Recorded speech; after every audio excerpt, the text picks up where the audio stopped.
দুৰ্ভাগ্যজনক কথা। আমি কংগ্ৰেছক প্ৰাৰ্থিত্ব উঠাই লোৱাৰ কাৰণে আবেদন জনাইছোঁ। আশা ৰাখিছোঁ তেওঁলোকে সময়টো আছে, তেওঁলোকে প্ৰাৰ্থী উঠাই ল'ব। ইতিমধ্যে অসমৰ ৭৭জন বুদ্ধিজীৱী হীৰেণ গোহাঁইৰ নেতৃত্বত তেওঁলোককো আবেদন জনাইছে কংগ্ৰেছকো যে প্ৰাৰ্থিত্ব উঠাই লওক। এতিয়া উচ্চ পৰ্যায়ত এটা আলোচনা বিলোচনা চলি আছে, হয়তোবা কংগ্ৰেছে প্ৰাৰ্থিত্ব উঠাই ল'ব পাৰে।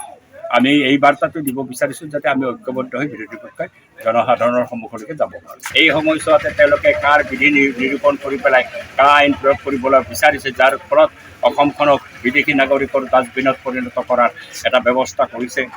লক্ষ লক্ষ মানুহক নাগৰিকত্ব দি পেলাই অসমৰ জাতি, ভাষা, সাহিত্য, সংস্কৃতিৰ পৰা বিপৰ্যয় আনিছে এই বিজেপিয়ে। আৰু এই বিজেপিৰ লগত এতিয়া অগপ লগ হৈছে। অগপ লগ হোৱাৰ ফলত অগপৰ কথাটোত আমি তীব্ৰ তেওঁলোকৰ ভূমিকাক নিন্দা কৰিছোঁ, কাৰণ তেওঁলোকে আঞ্চলিকতাবাদৰ কথা কৈছে।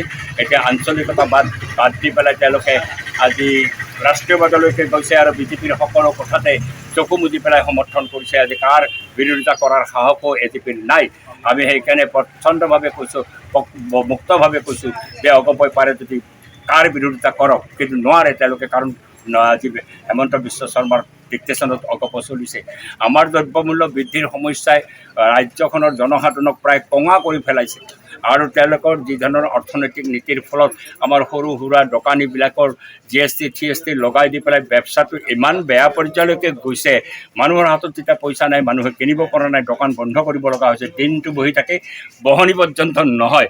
এনেকুৱা এটা বিপৰ্যস্ত অৱস্থাত আজি বিজেপিৰ কথা মতে ডিক্টেশ্যন মতে চলা অগপই ইয়াতে প্ৰাৰ্থী দিছে। সেই অগপক পৰাজিত কৰাৰ কাৰণে আমি এই নিৰ্বাচনত লাগি গৈছোঁ।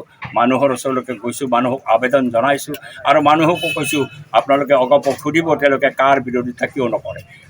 খালি তেওঁলোকে পূৰ্বৰ স্থিতি তেওঁলোকৰ হৈছে আপোচৰ স্থিতি।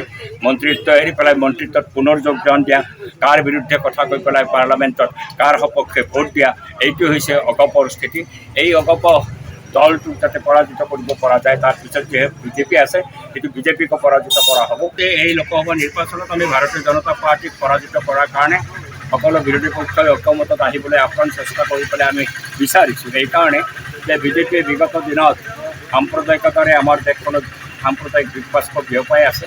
তেওঁলোকে যিটো অৰ্থনৈতিক নীতি লৈছে, সেই অৰ্থনৈতিক নীতিক আজি দেশৰ জনসাধাৰণে দ্ৰব্যমূল্য বৃদ্ধিত হেঁচাত কঁকাল কঙা হৈ গৈছে আৰু কৰ্পৰেটক লুণ্ঠন কৰাৰ কাৰণে আমাৰ সমস্ত দেশৰ ৰাজহুৱা সম্পদ তেওঁলোকে গতাই দিবলৈ বিচাৰিছে। তাৰ ফলত আদানী আম্বানী আজি বিশ্বৰ ধনী মানুহৰ তালিকাত অন্তৰ্ভুক্ত হৈছে সঁচা, কিন্তু আমাৰ দেশৰ মানুহৰ আৰ্থিক অৱস্থা ভয়ংকৰভাৱে বেয়া হৈছে। তেওঁলোকে ৰেল বিক্ৰী কৰিছে, তেওঁলোকে বিমান ঘাটি বিক্ৰী কৰিছে, আমাৰ লাভজনক উদ্যোগসমূহ বিক্ৰী কৰিছে, দেশখনক এটা বিপৰ্যয়ৰ মাজলৈকে ঠেলি দিছে। সেইকাৰণে এই ভাৰতীয় জনতা পাৰ্টীক আমি পৰাজিত কৰাৰ কাৰণে এইবাৰ নিৰ্বাচনত অংশগ্ৰহণ কৰিছোঁ। ফণীভূষণ চৌধুৰী বা অগপৰ কোনো সাংগঠনিক ভিত্তি নাই আৰু বিশেষ পৰিচিতিও নাই, কাৰণ এছেম্বলিত ফণীভূষণ চৌধুৰীৰ যিটো ভূমিকা সকলোৱে দেখা পাইছে, মুখেৰে নামাতেই। কিন্তু কথাটো হৈছে তেওঁলোকৰ পিছত আছে বিজেপি। এই বিজেপি যিহেতু আছে, বিজেপিটো কেনেধৰণে দুৰ্নীতি কৰে আপোনালোকে ইলেক্ট্ৰল বণ্ডৰ জৰিয়তে গমেই পাইছে। 17 চনৰ পৰা এতিয়ালৈকে 1000 কোটিতকৈ বেছি টকা তেওঁলোকে সেই কোম্পানীবিলাকৰ পৰা লৈছে, যি কোম্পানীবিলাক ব্লেকলিষ্টেড কোম্পানী।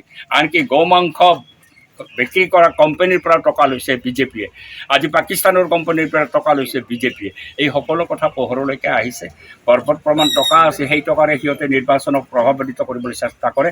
সেইকাৰণে বিজেপিৰ বিৰুদ্ধে যুঁজখন নকৰিলে অগপৰ বিৰুদ্ধে যুঁজ কৰা নাযাব। অগপৰ বিৰুদ্ধে যুঁজখন কৰিব লাগিব, বিজেপিৰ বিৰুদ্ধে যুঁজখন চলাই